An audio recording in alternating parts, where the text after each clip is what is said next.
Why do I always talk about the necessity of blasphemy, at least in matters of religion? Believers are very sensitive to blasphemy because Christians are accustomed to the idea that their God is hysterical, angry, and immediately turns any wrongdoer to ashes. This is a God of quick response. If we blaspheme and everyone around sees that nothing happens, this God does not react. For them, this is a sign of understanding the absence of God or his wild weakness. Talking about his mercy is pointless because anyone who is even slightly aware of his history remembers it as quiet, respectable.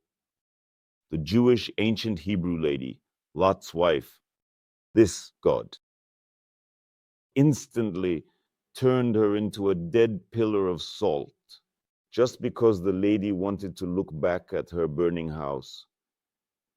This God burned entire cities with children and old women alive with scorching sulfur. He successfully sent plagues. And in the waters of the Great Flood, he dramatically drowned millions of people. This is the same Christ. I remind you that in Christianity, there are not three gods, not three, but one. And let's recall with what ease this God killed all the ancient Egyptian infants. That is, it must be understood that indeed, any blasphemy proves the absolute absurdity of all these little words, religious ones. Well, here's another video that stirred up the internet. In Nizhny Novgorod, school children kicked everyone out of the assembly hall, placing portraits on the chairs. Theoretically, someone from this immortal regiment, and for a long time, they sang songs to them. Listen, this is absolutely normal. Cults of appeasing the dead, they are present in all religions. That is, this necrophilia is a mandatory component of any faith. This is done by Senegalese pygmies. It is done at every Famadihana.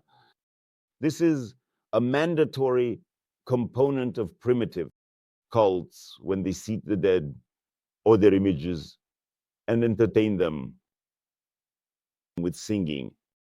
Here, in general, to make claims against people who have been brought to a completely primitive state of thinking is somehow completely ungentlemanly.